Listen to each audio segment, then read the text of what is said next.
Hello বন্ধুরা, আশা করি তোমরা প্রত্যেকেই খুব ভালো আছো। তো আজকে আমরা ইতিহাসের 4 নম্বর ক্লাসে এসে উপস্থিত হয়েছি। তোমরা যারা আগের ক্লাসগুলো দেখোনি তারা অবশ্যই আগের ক্লাসগুলো আগে দেখো, তারপরে কিন্তু তোমরা এই ক্লাসটি দেখো। ওকে, তো তোমাদের পরীক্ষার জন্য 100% উপযোগী হতে চলেছে এই ক্লাসগুলো। তোমাদের ডাব্লিউবিপি, কেপি, পিএসসি, পঞ্চায়েত যাই তোমাদের পরীক্ষা দিয়ে থাকো না, স্টেট গভর্নমেন্ট বা সেন্ট্রাল গভর্নমেন্ট, বাংলাতে প্রশ্ন হয়ে থাকলে এই ফাউন্ডেশন ব্যাচ কিন্তু তোমার জন্য। ওকে, তো বারবার একটা কথা আমি বলবো না, তোমরা যারা নতুন রয়েছে অবশ্যই চ্যানেল সাবস্ক্রাইব করে নেবে। একদম ফাউন্ডেশন ব্লাস্ট চলছে, হিস্ট্রি প্লাস জিওগ্রাফি এখন চ্যানেলে তোমরা পাচ্ছ। পরপর তোমরা সব সাবজেক্টেরই ক্লাস কিন্তু পেতে থাকবে। ওকে, একটার পর একটা এইভাবে দুটো দুটো করে চলতে থাকবে। তো আজকে আমরা 4 নম্বর ক্লাসে এসে উপস্থিত হয়েছি এবং এখানে আমরা বিভিন্ন ধর্মগ্রন্থ নিয়ে আমরা আলোচনা করব। তো মেন আমরা যে জৈন এবং বৌদ্ধ ধর্ম যেগুলো থেকে বেশি পরিমাণে প্রশ্ন হয়ে থাকে সেই ক্লাস কিন্তু আমি আগের ক্লাসে করিয়ে দিয়েছি। যারা এখনও পর্যন্ত সেই ক্লাস দেখোনি তারা কিন্তু অবশ্যই ক্লাসটি দেখে নিও। আজকে আমরা শিখ ধর্ম, খ্রিস্টান ধর্ম, বৈষ্ণব ধর্ম, ইসলাম ধর্ম, পারসিক ধর্ম, ঠিক আছে, এই যে ছোট্ট ছোট্ট ধর্মগুলো রয়েছে এগুলো নিয়ে আমরা কিন্তু বেশ কিছু তথ্য জেনে নেব, যেগুলো কিন্তু আমাদের পরীক্ষায় আসার মতো এবং পরীক্ষায় এলে আমরা যাতে সেগুলোকে করে দিয়ে আসতে পারি। চ্যানেলটি অবশ্যই তোমরা বন্ধুদের মধ্যে শেয়ার করে দাও এবং এখানে কিন্তু তোমাদের ফ্রিতে পুরোপুরি তোমাদের ফাউন্ডেশন ব্যাচ চলছে। তোমরা প্রত্যেকে ক্লাস অ্যাটেন্ড করো, খাতা বানিয়ে নাও, খাতাতে নোট ডাউন করতে থাকো, তাহলে কিন্তু তোমাদের কোনো পরীক্ষায় আটকাবে না। ওকে, নেক্সট তোমাদের কোনো প্রশ্ন বলবো না বা কোনো কথা বলবো না, একদম ক্লাসে মানে কথা হবে, ঠিক আছে। দেখো, শৈব ধর্ম। তো এই শৈব ধর্ম থেকে আমাদের যে যে জিনিসগুলো মনে রাখতে হবে সেটা হচ্ছে গিয়ে যারা যারা লর্ড শিবের পূজা করেন তাদের শৈব ভক্ত বলা হয়। যারা লর্ড শিবের পূজা করেন তাদের আমরা কি বলি? শৈব ভক্ত বলে থাকি। শিবলিঙ্গের পূজার প্রথম প্রমাণ হরপ্পা সভ্যতায় কিন্তু পাওয়া গেছে। এটা কিন্তু তোমাদেরকে মনে রাখার মতো যে শিব লিঙ্গের পূজার প্রথম প্রধান যেখানে কোথা থেকে পাওয়া গেছে? হরপ্পা সভ্যতা থেকে পাওয়া গেছে। ঋগ্বেদে শিবকে রুদ্র নামে উল্লেখ করা হয়। ঋগ্বেদে যে শিবকে আমরা রুদ্র নামে উল্লেখ করে থাকি। অথর্ববেদে শিবকে আমরা কি বলি? ভাবা, সর্ব, পশুপতি, ভূপতি, এগুলো আমরা বলে থাকি। ভাবা, সর্ব। অথর্ববেদে শিবকে কি বলি? ঋগ্বেদে আমরা রুদ্র বলি, অথর্ববেদে বলি ভাবা, সর্ব, পশুপতি, ভূপতি নামেও আমরা কিন্তু উল্লেখ করে থাকি। নেক্সট দেখো, বলেছে যে পশুপতি সম্প্রদায় হলো শৈব ধর্মের পুরনো সশস্ত্র, ঠিক আছে। তো যেটা হচ্ছে লাকুলিস, যিনি শিবের 18টি অবতারের মধ্যে একজন বিশেষ হিসেবে বিবেচিত হয়েছিলেন। 18টি অবতারের মধ্যে লাকুলিস ছিল একটা বিশেষ অবতার। এই যে শিবের মতোই অবতার লাকুলিস, এটা কিন্তু একটা বিশেষ অবতার ছিল, ঠিক আছে। নেক্সট দেখো, কুষাণ শাসকদের মুদ্রায় শিব এবং নন্দী একসাথে প্রদর্শিত ছিল। শিব এবং নন্দী একসাথে প্রদর্শিত ছিল কোথায়? কাদের মুদ্রাতে? কুষাণদের মুদ্রায় কিন্তু দুটোই কিন্তু একসাথে আমরা লক্ষ্য করি। ওকে, তো লিঙ্গ পূজার স্পষ্ট বর্ণনা মৎস্য পুরাণে পাওয়া গেছে। লিঙ্গ পূজার স্পষ্ট শিবলিঙ্গ, এই যে লিঙ্গ আছে না, তো এই শিবলিঙ্গের পূজার স্পষ্ট বর্ণনা কিন্তু আমরা মৎস্য পুরাণে পেয়ে থাকি। তো এইখানেই আমরা কিন্তু শৈব বংশে এন্ড করব। শৈব বংশ বা শৈব ধর্ম নিয়ে আর বিশেষ কিছু আমাদের জানার নেই। এগুলো জানলেই কিন্তু তোমরা পরীক্ষায় করে দিয়ে আসতে পারবে। ওকে, ঋগ্বেদে শিবকে রুদ্র নামে উল্লেখিত করা হয়। অথর্ববেদে শিবকে ভাবা, সর্ব, পশুপতি, ভূপতি হিসেবে দেখা হয়ে থাকে। এবং দেখো, শিবলিঙ্গের পূজার প্রথম প্রমাণ আমরা হরপ্পা সভ্যতা থেকে পেয়ে থাকি। এছাড়াও তোমাদের যে লাকুলিস, যিনি শিবের 18টি অবতারের মধ্যে একজন বিশেষ অবতার হিসেবে আমরা বলতে পারি। এবং কুষাণ শাসকদের মুদ্রায় কি পাওয়া যায়? শিব এবং নন্দী একসাথে কিন্তু পাওয়া গিয়ে থাকে। লিঙ্গ পূজার স্পষ্ট বর্ণনা আমরা কোথায় পাই? মৎস্য পুরাণে পেয়ে থাকি।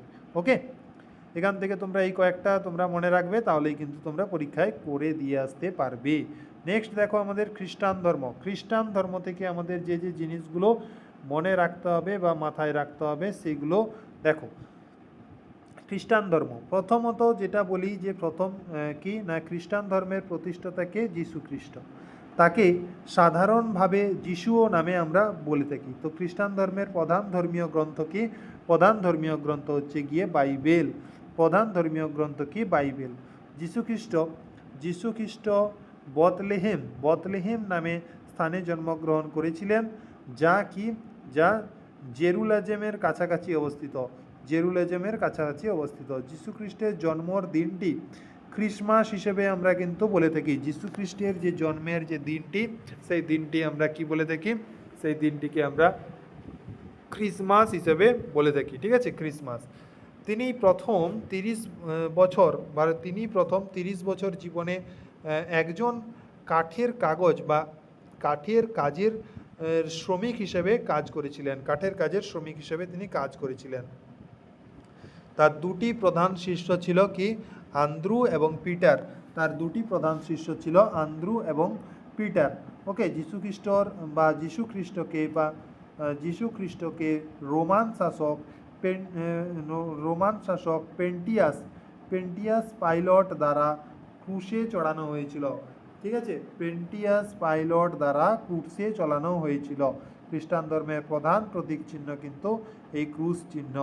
এই ক্রুশ চিহ্ন কিন্তু প্রধান তোমাদের কি খ্রিস্টান ধর্মের প্রধান প্রতীক চিহ্ন।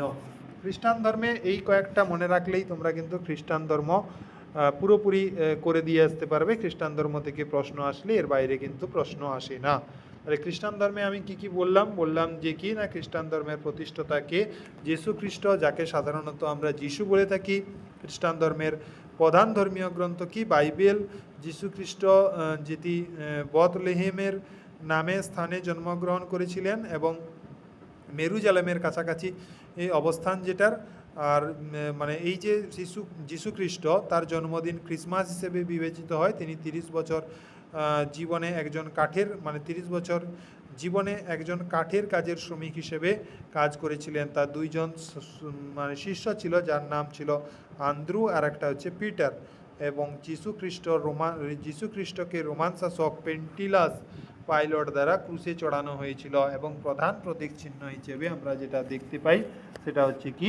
সেটা হচ্ছে ক্রুশ। ওকে, নেক্সট দেখো ইসলাম ধর্মে আমরা যে জিনিসগুলো জানবো সেগুলো একটু বলে দিই। যে ইসলাম ধর্ম থেকে আমাদের কি কি জিনিস মুখস্থ করতে হবে বা মনে রাখতে হবে।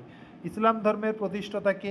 ইসলাম ধর্মের প্রতিষ্ঠাতা হচ্ছে গিয়ে হজরত মোহাম্মদ বা সাহেব, যিনি 570 খ্রিস্টাব্দে মক্কায়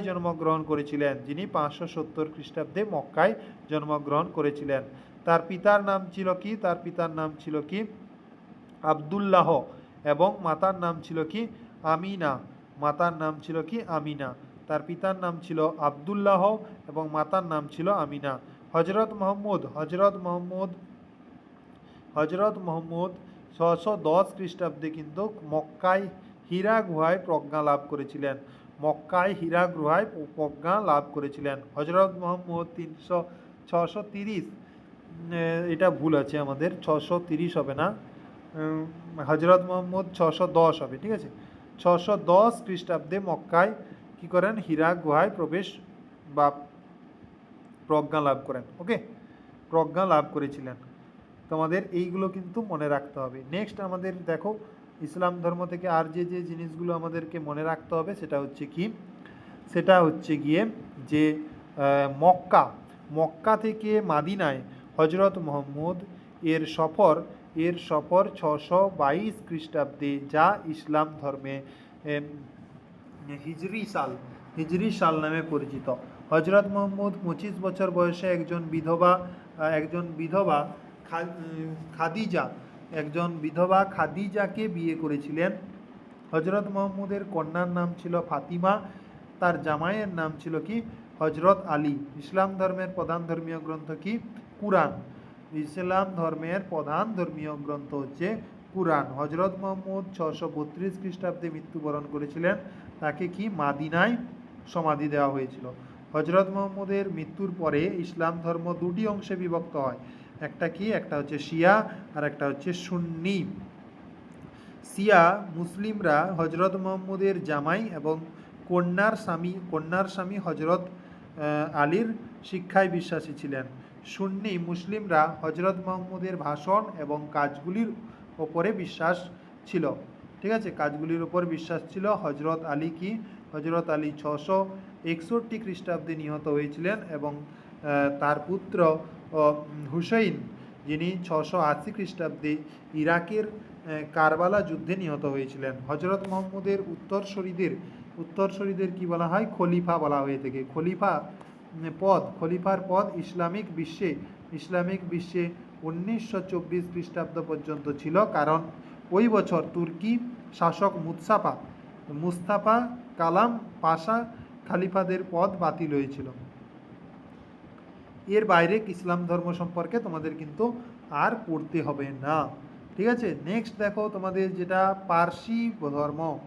ঠিক আছে, পার্সি ধর্ম যেটা হচ্ছে তোমাদেরকে দেখো, পার্সি ধর্মের প্রতিষ্ঠাতা আমি যদি বলি জরাথুস্ট্র, যিনি ছিলেন একজন ইরানীয়। ঠিক আছে, ইরানীয় একজন ছিলেন, যিনি তার প্রধান ধর্মের মানে পার্সি ধর্মের প্রতিষ্ঠাতা ছিলেন কে? জরাথুস্ট্র। তার শিক্ষাসমূহ কি? জেন আবেস্তা নামক বইয়ে সংকলিত হয়েছে, যা পার্সি ধর্মের প্রধান ধর্মীয় গ্রন্থ। ওকে, তার শিক্ষাসমূহ জেন তাবেস্তা নামক একটা বইয়ে সংকলন হয়েছে।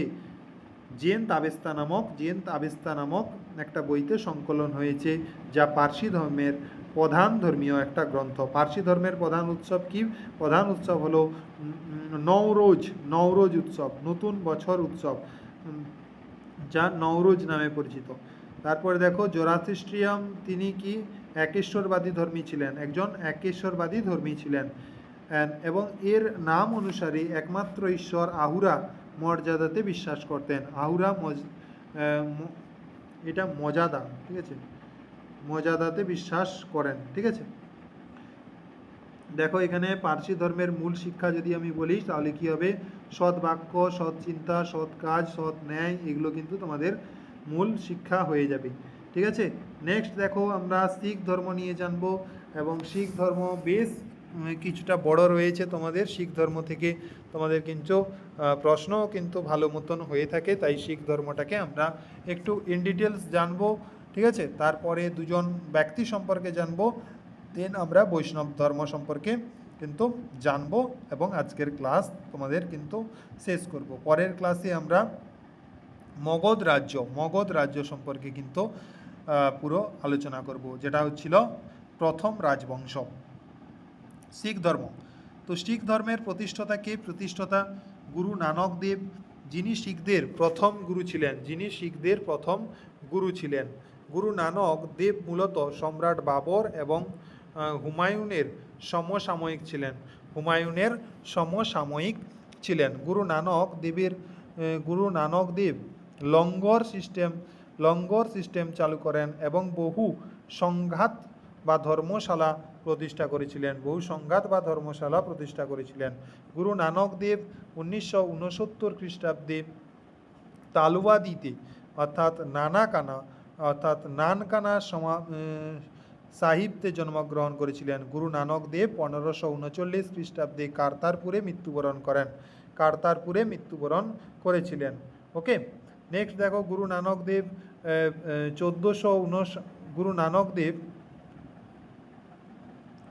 ছিলেন একজন গুরু নানক, যিনি কত খ্রিস্টাব্দে? না গুরু অঙ্গাদ ছিলেন শিখদের দ্বিতীয় গুরু। তাহলে গুরু অঙ্গাদ ছিলেন কে? গুরু অঙ্গাদ ছিলেন শিখদের দ্বিতীয় গুরু, যার আসল নাম ছিল লাহনা। গুরু অঙ্গাদ কি না গুরুমুখী লিপি শুরু করেছিলেন এবং লাঙ্গর সিস্টেমকে স্থায়ী করেছিলেন। দেখো শিখদের তৃতীয় গুরু কে? শিখদের তৃতীয় গুরু হচ্ছে গুরু অমরদাস। তিনি কি করেছিলেন? হিন্দু বিশ্বাসের বিপরীতে অনেক কাজ শুরু করেছিলেন। তিনি শিখদের জন্য একটা বিবাহ ব্যবস্থা তৈরি করেছিলেন, যেটি কি নামে পরিচিত? যেটি লবণ নামে পরিচিত। একমাত্র আকবর গুরু অমরদাসের সঙ্গে সাক্ষাৎ করেছিলেন এবং তার মেয়ের বিবি ভানিকে কয়েকটি গ্রাম দান করেছিলেন। গুরু রামদাস ছিলেন শিখদের চতুর্থ গুরু। আকবর গুরু রামদাসের স্ত্রী বিবি ভানিকে 500 বিঘে জমি দান করেছিলেন। গুরু রামদাস এই জমিতে অমৃতসর হ্রদ এবং অমৃতসর শহর প্রতিষ্ঠা করেছিলেন, যা পূর্বে রামদাসপুর নামে পরিচিত। যা পূর্বে কি নামে পরিচিত? রামদাসপুর নামে পরিচিত। ওকে, নেক্সট দেখো তোমাদের কি রয়েছে, যে এরপরে আমাদের যে জিনিসগুলোকে জানতে হবে সেটা হচ্ছে গিয়ে দেখো গুরু কি না গুরু অর্জুন, অর্থাৎ অর্জুন দেব ছিলেন শিখদের পঞ্চম গুরু। অর্জুন দেব ছিলেন কে? অর্জুন দেব ছিলেন শিখদের পঞ্চম গুরু। তিনি আদি গ্রন্থ রচনা করেছিলেন। মুঘল সম্রাট জাহাঙ্গীর 1606 খ্রিস্টাব্দে গুরু অর্জুন দেবকে হত্যা করেন, কারণ তিনি প্রিন্স খুসরোকে কী করেছিলেন? সাহায্য করেছিলেন। শিখদের ষষ্ঠ গুরু হরগোবিন্দ, এগুলো কিন্তু মনে রাখতে হবে, ঠিক আছে? শিখদের ষষ্ঠ গুরু কে ছিলেন? গুরু হরগোবিন্দ। তিনি শিখদের একটি সাময়িক সংগঠন হিসেবে গড়ে তোলেন এবং আকাল তখত তৈরি করেছিলেন। গুরু হররাই ছিলেন শিখদের সপ্তম গুরু। দ্বারা শিকোহকে সমর্থন প্রদান করেছিলেন। গুরু হরকিষণ ছিলেন শিখদের অষ্টম গুরু। তিনি দিল্লিতে কি করেছিলেন? তিনি দিল্লিতে আওরঙ্গজেব এর কাছে গুরু শিপের ব্যাখ্যা দেন এবং গুটি বসন্তের কারণে মৃত্যুবরণ করেছিলেন, ঠিক আছে? এবং গুরু তেগ বাহাদুর ছিলেন কে? শিখদের নবম গুরু। ঔরঙ্গজেব তাকে হত্যা করেছিলেন ইসলাম ধর্ম গ্রহণ না করার কারণে। আর গুরু গোবিন্দ সিং ছিলেন দশম গুরু এবং একদম শেষ গুরু আমরা বলতে পারি, ঠিক আছে? তো শিখ ধর্মের প্রথম গুরু বা গুরু নানক দেব ছিলেন, যিনি ছিলেন প্রথম গুরু, এবং শেষ গুরুকে ছিলেন গুরু গোবিন্দ সিং। গুরু গোবিন্দ সিং 1666 খ্রিস্টাব্দে পাটনা শহরে জন্মগ্রহণ করেছিলেন। তার বাসস্থান ছিল কোথায়? আনন্দপুর সাহিবে তার বাসস্থান ছিল। ওকে, গুরু গোবিন্দ সিং 1708 খ্রিস্টাব্দে নান্দেদে মৃত্যুবরণ করেছিলেন। তিনি কি করেছিলেন? তিনি পাহুয়াল সিস্টেম চালু করেছিলেন। ওকে, তো এই যে তোমাদের প্রথম গুরু, শেষ গুরু, অষ্টম গুরু, ষষ্ঠ গুরু, এগুলো কিন্তু তোমাদেরকে একটু মনে রাখতে হবে, তাই তোমরা খাতাতে একটু নোট ডাউন করে নাও। ওকে, দেখো এরপরে আমাদের যেটা রয়েছে সেটা কি না, সেটা হচ্ছে গিয়ে যে তিনি শিখদের জন্য 5টি ক বাধ্যতামূলক করেছিলেন, ঠিক আছে? 5টি ক বাধ্যতামূলক করেছিলেন। একটা হচ্ছে কেশ, একটা হচ্ছে কঙ্কা, একটা হচ্ছে কৃপান, একটা হচ্ছে কাঁচা, একটা হচ্ছে কড়া, ঠিক আছে? কেশ শব্দের অর্থ শির, কঙ্কা শব্দের অর্থ হচ্ছে কম্ব, কৃপান শব্দের অর্থ হচ্ছে তলোয়ার, কৃপান শব্দের অর্থ হচ্ছে কি তলোয়ার, কাঁচা শব্দের অর্থ হচ্ছে কি বিশেষ ধরনের আন্ডারওয়্যার এবং কাঁচা, ঠিক আছে? আর কড়া শব্দের অর্থ হচ্ছে গিয়ে লোহা বা স্টিলের আংটি। ওকে, তিনি পুরুষদের নামের শেষে সিংহ এবং নারীদের নামের শেষে কৌর যোগ করার নির্দেশ দিয়েছিলেন।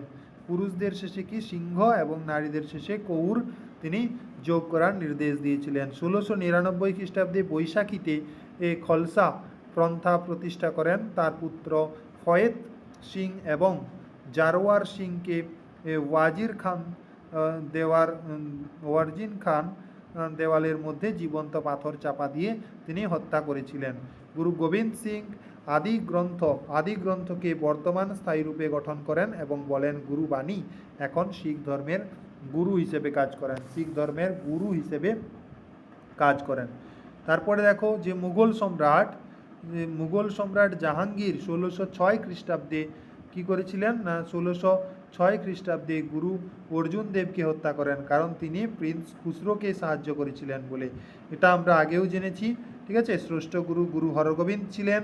এই যে তোমাদের শিখ ধর্মের বেশ কয়েকটা আমি বলে দিলাম, এর বাইরে তোমাদের আসবে না, এগুলোই কিন্তু তোমরা বারবার একটু প্র্যাকটিস করো, ঠিক আছে?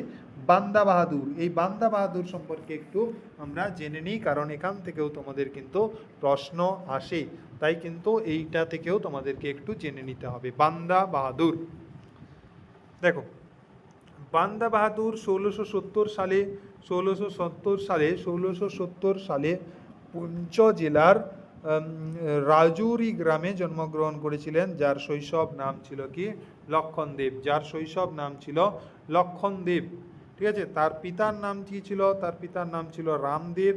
তিনি লৌহগড়, তিনি লৌহগড়ের রাজধানী হিসেবে প্রতিষ্ঠা মানে রাজধানী হিসেবে প্রতিষ্ঠা করেছিলেন। তিনি গুরু নানক দেব এবং গুরু গোবিন্দ সিংয়ের নামে মুদ্রা জারি করেছিলেন। ঠিক আছে, তিনি বান্দা বাহাদুর, ওয়াজির খান এবং সিরহিন্দ অঞ্চলের মুঘল ফৌজদারকে হত্যা করেছিলেন। বান্দা বাহাদুর, ওয়াজিদ খান এবং সিরহিন্দ অঞ্চলের মুঘল ফৌজদারকে হত্যা করেছিলেন। এরপরে দেখো, মুঘল সম্রাট ফারুক শিয়ার আদেশে 1716 সালে বান্দা বাহাদুরকে মৃত্যুদণ্ড দেওয়া হয়েছিল। মহারাজা রঞ্জিত সিং কি মুঘল সম্রাট ফারুক শিয়ার আদেশে 1716 সালে বান্দা বাহাদুরকে মৃত্যুদণ্ড দেওয়া হয়। বান্দা বাহাদুরকে মৃত্যুদণ্ড দেওয়া হয়েছিল। বান্দা বাহাদুরকে মৃত্যুদণ্ড দেওয়া হয়েছিল। ওকে, এরপরে দেখো মহারাজ রঞ্জিত সিং সম্পর্কে জানবো, তারপরে বৈষ্ণব ধর্ম সম্পর্কে জানবো। ঠিক আছে, দেখো মহারাজ রঞ্জিত সিং দেখো, মহারাজ রঞ্জিত সিং তিনি কি না, তিনি 1780 সালে 13ই নভেম্বর গুজরানওয়ালাতে জন্মগ্রহণ করেছিলেন। 1809 সালে 25শে এপ্রিল অমৃতসরে চুক্তি সই হয়েছিল মহারাজ রঞ্জিত সিং এবং ব্রিটিশ ইস্ট ইন্ডিয়া কোম্পানির প্রতিনিধি চার্লস ম্যাকক্যালেফের মধ্যে। ঠিক আছে, মহারাজ রঞ্জিত সিং এর বিদেশ মন্ত্রী হিসেবে ফকির আজিজউদ্দিন এবং আর্থিক মন্ত্রী হিসেবে কে ছিলেন? দীনানাথ ছিলেন আর্থিক মন্ত্রী হিসেবে। মহারাজ রঞ্জিত সিং 1819 সালে মৃত্যুবরণ করেছিলেন। নেক্সট দেখো, 1846 সালে ভাইরওয়াল চুক্তি সই করেছিলেন ব্রিটিশ এবং রাজা দিলীপ সিংয়ের মধ্যে। ওকে, নেক্সট দেখো, আমরা যদি এর জন্মসাল বলি তাহলে কত হবে? 1780। কোথায় জন্মগ্রহণ? গুজরানওয়ালাতে। এরপরে দেখো 1801 সালে কি অমৃতসর চুক্তি, বিদেশ মন্ত্রী ফকির আজিজউদ্দিন, আর্থিক মন্ত্রী কে না দীননাথ। মৃত্যু হয়েছিল 1819 সালে এবং 1846 সালে যে চুক্তি হয়েছিল সেটা হচ্ছে ভাইসওয়াল চুক্তি। ওকে, নেক্সট দেখো, বৈষ্ণব ধর্ম সম্পর্কে জানবো এবং আজকের ক্লাসটা আমরা শেষ করব। এগুলো বেশ ইম্পর্টেন্ট কিছু নয়, তাও কিন্তু তোমাদের কোনো কিছু বাদ দেব না, যেহেতু এটা ফাউন্ডেশন, তাই তোমাদের কিন্তু প্রত্যেকটা জিনিসের ইম্পর্টেন্ট কিন্তু বলে দেব। নেক্সট আমরা প্রথম রাজবংশ অর্থাৎ মগধ রাজ্য সম্পর্কে ক্লাস করব, যেখানে আমরা পাবো কি না হর্যাঙ্গ বংশ, শিশুনাগ বংশ, এরপরে রয়েছে নন্দ বংশ। ঠিক আছে, তারপরে আমরা মৌর্য রাজবংশ এবং পরবর্তী মৌর্য যুগ, এই সমস্ত কিন্তু তোমাদের কিন্তু আলোচনা করব, যাতে তোমাদের পরীক্ষায় কিন্তু একটাও প্রশ্ন বাদ না যায়। দেখো, তো বৈষ্ণব ধর্ম কি না, বৈষ্ণব ধর্ম যে রয়েছে আমাদের, এই বৈষ্ণব ধর্ম কি না, বৈষ্ণব ধর্ম সম্পর্কে তথ্য উপনিষদে পাওয়া যায়। কোথায় পাওয়া যায়? উপনিষদে পাওয়া যায়।